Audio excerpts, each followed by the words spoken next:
Yo, what is up? It is your boy Stephlyon, and yo, I just saw a title from Super Mac Brother that was like, wait, what? Valakkar spotted in Star Citizen 4.1, and 4.1 is literally in the PTU state, which means some of y'all are already playing it. Oh man, if this is actually factual, I have to jump into the PTU. I have to skip everything and jump into the PTU. Hello, Ryan here, aka Mac, and welcome.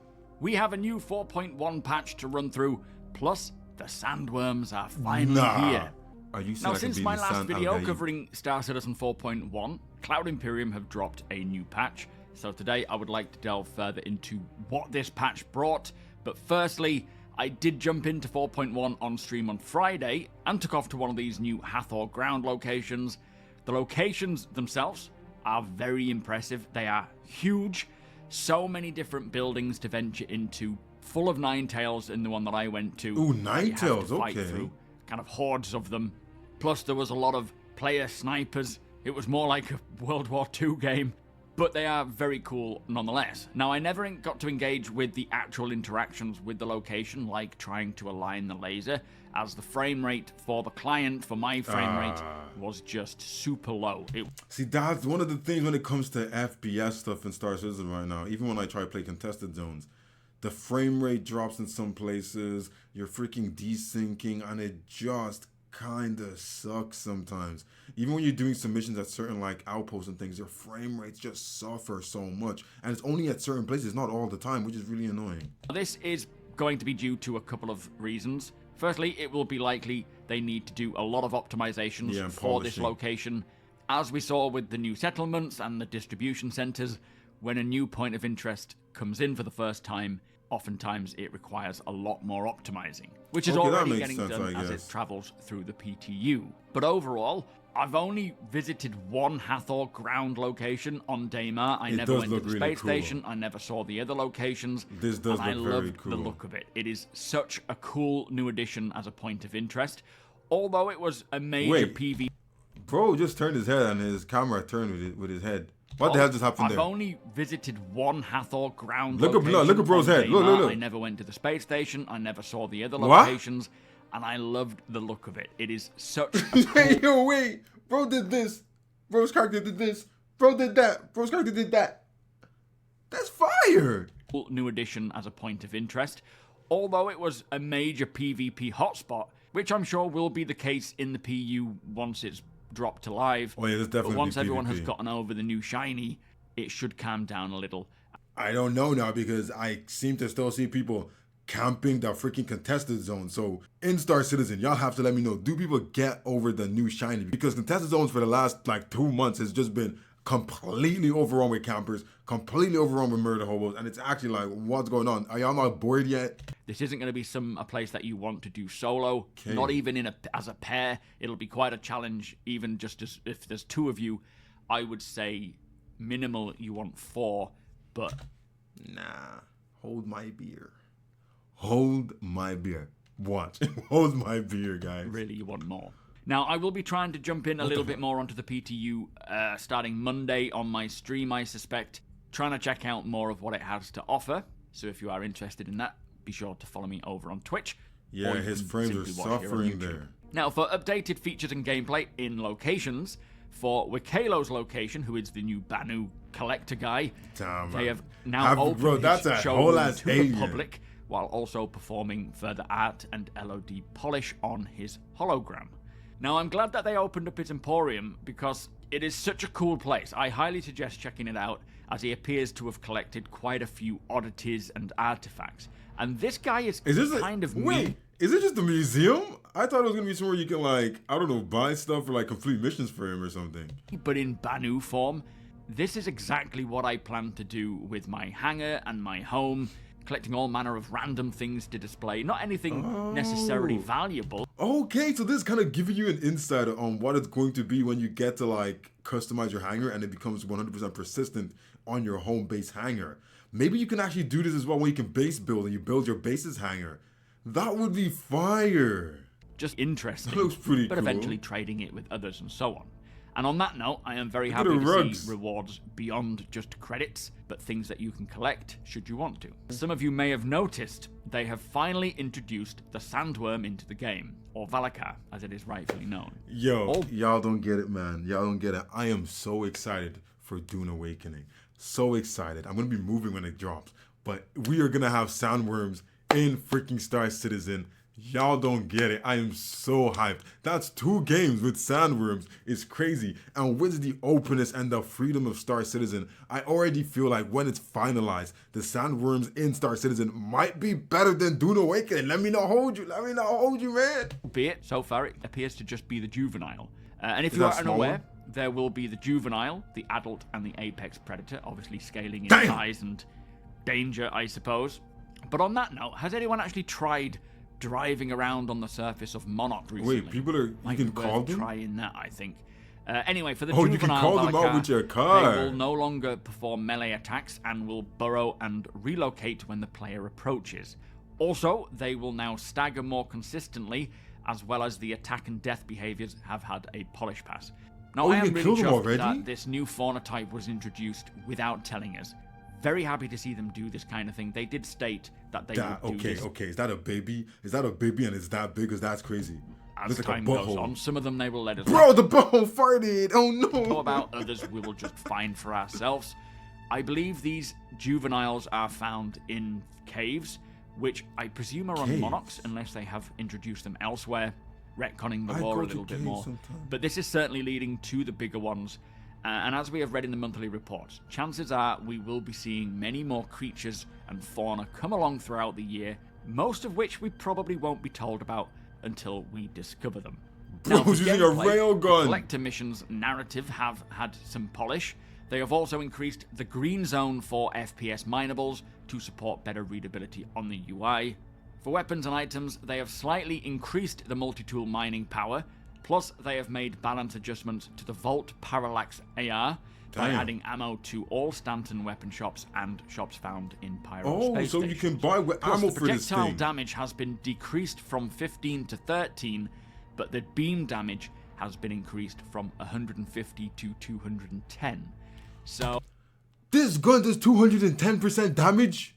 Oh my goodness. Really interesting to see this kind of damage difference between the optimal temperature and suboptimal temperature. Oh, nah, when this weapon is ramping up, each smaller projectile damage is 13, so really low. But when the beam is at the optimal temperature, is doing bits, that beam damage blasts at 210. Now, for potential bug fixes, there are 10 new fixes, like fixing mercenary missions from appearing blank, the ROC wheels clipping through the hangar floor, which is much more... Oh, please. Oh, we needed that. Every time, like I haven't used an RC in like a month or so, but every single time I used an RC, the wheels are just clipping under everything, man. I'm like, bro, I just brought you up from the freaking hangar floor. Why are you clipped into it? Important in 4.1 because rock mining has changed, or ground vehicle mining has changed. There's a few Wikalo fixes, some economy fixes with various resources, amongst a few others. Plus 3 client and 3 server crash fixes. Now, for known issues, what has happened to there mining? Are currently 9 listed. There is also 4 critical bugs, a couple of new Tier 0 item recovery issues, 2 high severity bugs, and 2 standard severity bugs. So, plenty going on for 4.1, which looks to be a very interesting patch with quite a lot of new, interesting content. Of course, they are still very much prioritizing the bug fixing, playability, and stability side of things. That hasn't changed, and we will see. You know, I was a little bit worried when they said they're going to do the stability and everything and focus on that. When they started saying they're going to release more things, and I started seeing how fast these new patches are going, I was like, damn, y'all say you're going to work on like playability and you're doing all of these other things. But so far, they've kind of been doing okay. I've seen a lot of improvements in the performance of the game. I haven't had as many issues as I used to have, which I find is really, really nice. And it's like, it's showing some sort of competence, which I'm really, really interested to see, because a lot of you guys seem to not have too much faith in CIG and the way they've been doing things, and you're like holding your breath for like this new age of it. And I'm actually finding it that it's actually they're keeping to their word, and the game is a lot more playable. I'm having a lot less problems, and there's a lot more content coming, and it's still not breaking the game as much as it used to, well, a couple of months ago. Many more fixes for all areas come along. I've been picking up quite a lot of ordnance to trade with others. provided there isn't a bug that wipes that stuff when 4.1 goes live. I think everyone is kind of holding off on upgrading their ships too much until I don't know see if if that happens again. It might need a quite wipe. Costly.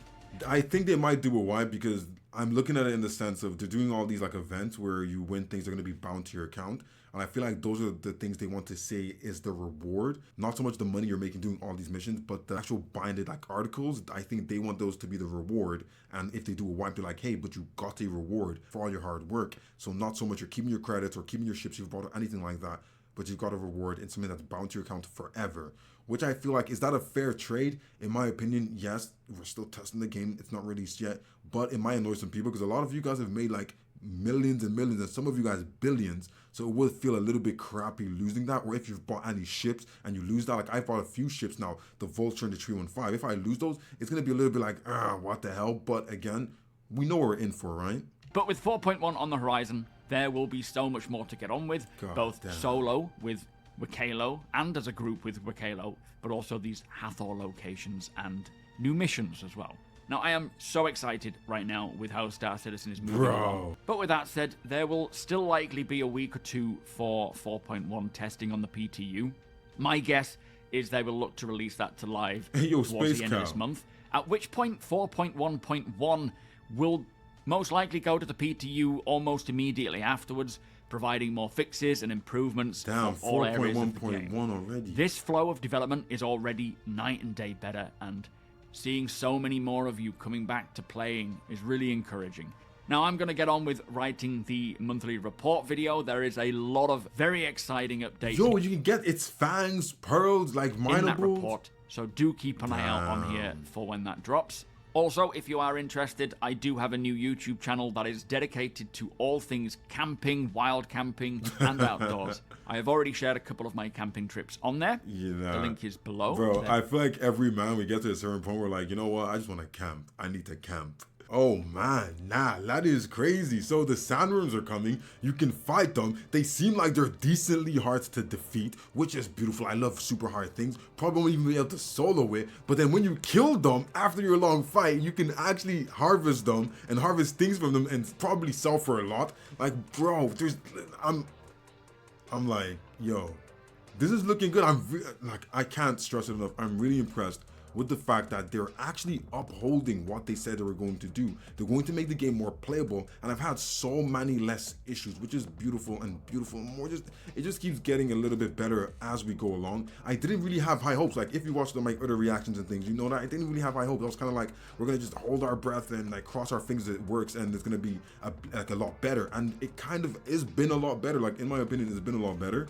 4.0.2 has been very, very good to me. It hasn't been as bad as anything I've experienced when I first started. It's been very, very good to me, and I can't wait to see, because I was worried that when they did 4.0.2, a lot of things were going to break, but not that much broke, and the stuff that was a little bit messy got fixed in the first week, and which was like, wow, okay, y'all are like flexing a little bit, like hold on there. They extended the fight for pyro, they added the supplier die, and those things worked the way they were supposed to, and the only real problem was the way players were interacting with these missions, like blocking kiosks and all those kind of things. But apart from that, everything kind of worked, and the only thing you have to worry about is once in a while the hangar might eat all your freaking RMC or something when you're trying to hand in missions. But apart from those kind of little things here and there, there's been a lot less issues, and I'm really, really happy with that. I can say I'm really, really happy with CIG right now. I feel like they've kept to their word, and this is the best way to start 2025. There's like a very, very strong foot forward kind of movement, which I'm really, really impressed by. And I'm happy because I see a lot of more people saying, hey, you know what, I'm actually having fun playing Star Citizen, and I'm not wasting all my time when I go on. I can actually just get into the game. I'm experiencing less issues, which is really good.